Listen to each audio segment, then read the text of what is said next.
नमस्कार मंडळी, कसे आहात? स्वागत आहे तुमचं माझ्या यूट्यूब चॅनलमध्ये. मी रेखा कोळी तुमच्या सगळ्यांचं सहर्ष स्वागत करते आणि तुम्हाला मनापासून नमस्कार. तर आज मला एक गोष्ट अशी सांगायची होती की अजूनसुद्धा आपल्या ह्या इतक्या प्रगतशील विकसनशील राज्यात म्हणा किंवा देशात म्हणा, अजूनसुद्धा आपल्या महिला खूप पाठीमागे आहेत. खूप पाठीमागे. एकीकडे म्हणजे महिला पुरुषांच्या बरोबर सगळ्या गोष्टींमध्ये आहेत आणि एकीकडे म्हणजे ग्रामीण भागातल्या महिला ह्या पूर्णपणे मागं आहेत. तर का बरं असं? कशासाठी? की अजूनसुद्धा लोकांचे विचार तेच आहेत का की जेणेकरून बाई ही काहीच करू शकत नाही, फक्त चूल आणि मूल हा विषय धरून अजूनसुद्धा ग्रामीण म्हणजे खेड्यातले लोक हा सगळा विचार करत आहेत. पण कुठं ना कुठं मला असं सांगायचं की प्रत्येक वेळेला तुम्ही प्रत्येक बाईला म्हणजे असं पाठीमागं खेचू नका. जे तिच्यात काही गुण आहेत, जे तिच्यात काही कला आहेत, त्या तुम्ही जगासमोर आणा. त्या आणण्यासाठी तुम्ही त्यांना मदत करा किंवा तुम्ही त्यांच्या पाठीशी खंबीरपणे उभे राहा. जेणेकरून तुम्ही त्यांना टोचून टाचून बोलू नका. त्यांच्या म्हणजे कलेविषयी त्यांना असं म्हणजे तुम्ही दुखवू नका. जर एखादी स्त्री काही करू पाहत असेल तर तुम्ही तिला मदत केली पाहिजे. आता एक शहरातल्या बायका ह्या घरातली कामं आवरून त्या सर्व्हिसला जात असतात, हे आपल्याला माहीतच आहे. खेड्यातल्या बायका सुद्धा घरातल्या पहाटेचं लवकर उठून काम करून, घरातली कामं आवरून, शेतातली कामं किंवा आताच्या म्हणजे बायकांचं अजून सुद्धा जनावरांची कामं असतात, कुणाचं काय असतं, हे करून सुद्धा बायका काही ना काही स्वतःच्या अंगात एखादं गुण किंवा कला ह्या जोपासलेल्या असतात. तर त्या कलेला तुम्ही सगळ्यांनी खत पाणी घाला, त्या कला त्यांच्या माणसांमध्ये आणा, त्या सगळ्या 4 लोकांमध्ये तुम्ही दाखवा की आपली बायको किंवा आपली मुलगी किंवा आपली सून ह्या गोष्टीत मागे नाही आहे. आणि एखादं जर नावं ठेवत असेल तर तो नावं ठेवतोय म्हणून तुम्ही अजिबात त्यांना म्हणजे दुखवू नका किंवा त्यांना पाठीमागं खेचू नका.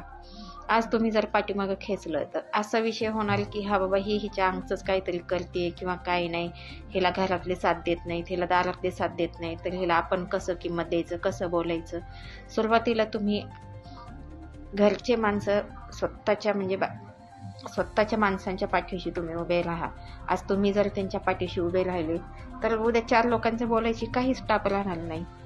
आज तुम्ही घरची माणसं असून तुम्ही जर नावं ठेवायला लागले तर बाहेरची लोक नावं ठेवणारी झालीच.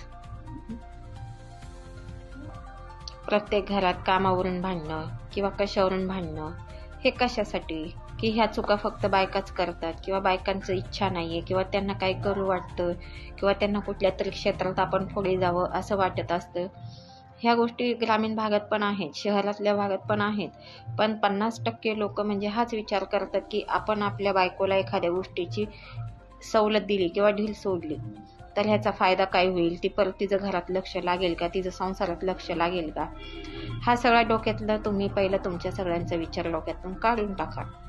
ही अशी माझी सगळ्यांना सांगणे आहे की जेणेकरून तुम्ही तिच्या विचारात तिला देवाणघेवाण करा. तिला असं नाही असं तुम्ही तिची चूक समजून सांगा. त्या गोष्टीत नाही तू ह्या गोष्टीत नाही असं केलं पाहिजे, त्या गोष्टीत नाही तसं केलं पाहिजे, ह्या गोष्टी तुम्ही सांगू शकाल. आणि कधीच कुठल्या स्त्रीला कधी तुम्ही कमी लेखू नका किंवा तुच्छ लेखू नका. असे भरपूर ठिकाणी आहेत, मी भरपूर ठिकाणी पाहिलेलं आहेत की जिथं आईला पण किंमत नाही, जिथं बायकोला किंमत नाही, बहिणीला किंमत नाही, तर का बाबा असं? माझं फक्त सगळ्यांना हेच सांगणं आहे की तुम्ही सगळ्यांना समान धरा, सगळ्यांना एकसारखी वागणूक द्या.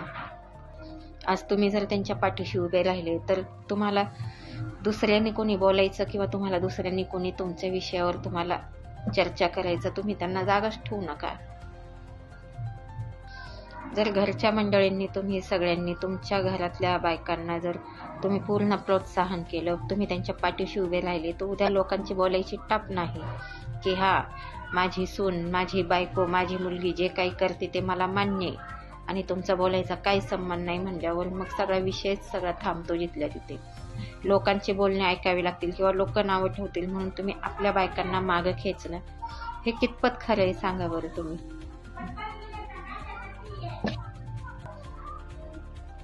आता फक्त माझं सगळ्यांना म्हणजे हेच सांगणं आहे की सगळ्यांनी आपापल्या घरातल्या बायकांना प्रोत्साहन द्या, त्यांच्या पाठीशी उभे राहा, त्यांच्या कलांचा आदर करा, त्यांचा सन्मान करा की जेणेकरून ती बाई किंवा ती स्त्री असो किंवा मुलगी असो, तिने आयुष्यभर तुमच्या सगळ्यांची आठवण ठेवली पाहिजे, की जेणेकरून तुम्हाला तिने पुजलं पाहिजे अशी तुम्ही वागणूक द्या. नाहीतर त्या स्त्रीला, आता जी नारी दुर्बल आहे, जी एकदम म्हणजे साधी भोळी आहे, जी एक घरगुती बाई आहे, त्या बाईला तुम्ही कधीच दुर्गा माताचं रूप आणायला लावू नका.